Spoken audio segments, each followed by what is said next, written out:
Тарихлы, китаплы халык бер кайчан югалмый. Кай вакыттагы яки бу вакыйгалар шәхесләр турында истәлек, хатирә язып калдырмый мөмкин түгел. Тапшыруыбызны китап сәхифәсе белән Ләлә Зәйнуллина дәвам иттерә. Исәнмесез, иң изге һөнәр ияләре табиблар турында чыккан беренче китап Габдрахман Абсаламовның Ак чәчәкләре булса, икенчесе олы җанлы кеше хирург һәм профессор Галиевның Язмышы дигән китаптыр мөгаен. Милли китапханәдә медицина фәннәре докторы профессор Ринат Галиевның тормышына һәм профессиональ эшчәнлегенә багышланган китапны тәкъдим итү кичәсе булды. Бер генә китап түгел, ә менә романнар, томнар язырлык. Чөнки әлеге кешенең тарихы бер яктан бик каты гади булса, икенче яктан ул бөтен кеше өчен үрнәк булырлык тарих. Ринат Харис безнең Галиев, ул Россия тарихында булган күп язмышларны кабатлый торган язмыш, һәм ул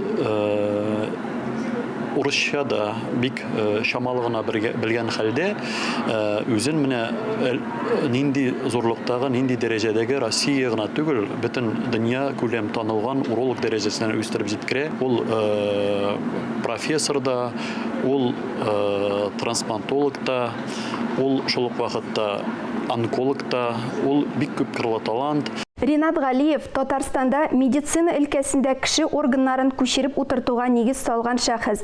Россиянең һәм Татарстанның атказанган табибы. Россия һәм Европаның уролог, онкологлар оешмасы әгъзасы. Ул нинди генә авырлыкта булмасын, ул операцияләргә алына торган иде һәм аның операциясе һәр вакытта уңышлы уза торган иде. Шуңа күрә аның үзенең алымнары булды, аның укучылары бик күп. Аның укучылары Татарстаннан башлап, мин беләм, Сирия илләрендә, Афган илләрендә, якын һәм ерак чит илләрдә бик күпләр.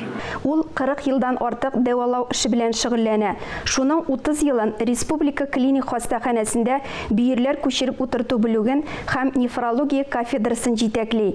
2 тапкыр Ак чәчәкләр премиясына лаек була. 2019 елда вафат. Күп нәрсә җитеп бетмәйде. Күп нәрсәне үзебез эшләйдек. 80 елдан башлап, ул зав кафедра булып күчте, яңа аркыбага күчкәч инде. 80 шуннан башлап, менә соңгы вакытка хәтле бүтән нәрсәләрне тормышка ашырдык. Алтын куллы нәрсәгә тотынса да булдыра торган кеше. Bu kitapta bizden birge işleyen karışık fotoğrafyaları var, bütünçeli isyanında zalda oturalar. Bizden birinci bir zatki yasagan больнойларда oturan zalda 16 yaşlık malaydı. Үзенең уникаль операциялары белән ул меңләгән кешеләрне үлемнән йылып кала. Аның исеме Россия медицинасы өлкәсенә алтын хәрефләр белән язылган. Ринат Харисны мин эшкә килүдән беләм 89 елдан. Ул шын зур шәхес, зур укытучы. Беренче операцияларны миңа өйрәткән кеше ул. Шуның белән бер ул гомер буе ул врач булырга да өйрәтте, хирург булырга да өйрәтте, кеше булырга да өйрәтте. Ул үзе бик кешелекле кеше, бик оста шәхес, бик оста куллы хирургия. Ул иртәннән кичкә кадәр зур операциялар ясый торган. Ул вакытны бер җирдә дә безнең илдә ясалмаган операцияларны ясый торган кеше. Китапның идея авторы хатыны Галия Галиева, язучы авторы Валерий Мирошников.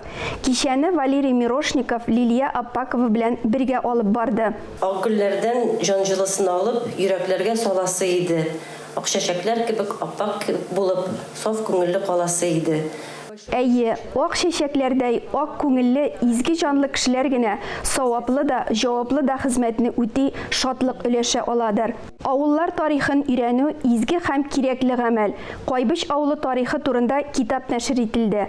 Авторларның сүзләренчә, алар авылдашлары Хәлим Гарипов калдырган кулъязмаларны кулланган. Татарстанның атказанган төзүчесе Фәрит Гарипов Казанда, Әдип Садриев Буада яши. Китапны алар 7 ел элек яза башлый. 2022 елда китап басылып чыга. Басманы һәйкәлләрдә безнең хәтер дип атаганнар. Һәйкәлләр кабер ташларыннан даже укып, галимнәр тарихның кайдан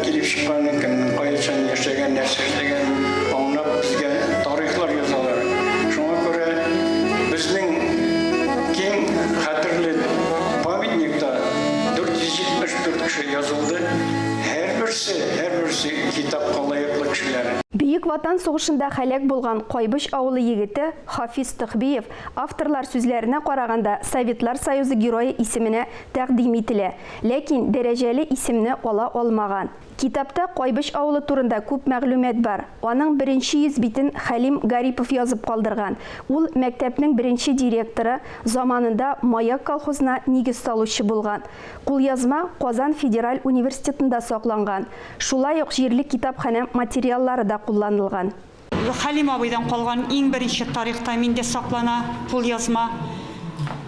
Авыл тарихы, мәчет тарихы, мәктәп тарихы һәм дә biz Тукай музей директорының Гүзәл Фәрдин кызы белән тоже тыгыз элемтәдә күп мәгълүматларны ул безгә биреп бара. Без аның белән бик тыгыз элемтәдә эшлибез. Үткәнен белмәгән халыкның киләчәге юк. Үткәннәрне барлап, олыларны зурлап яшик дип бүгенгә саубуллашам.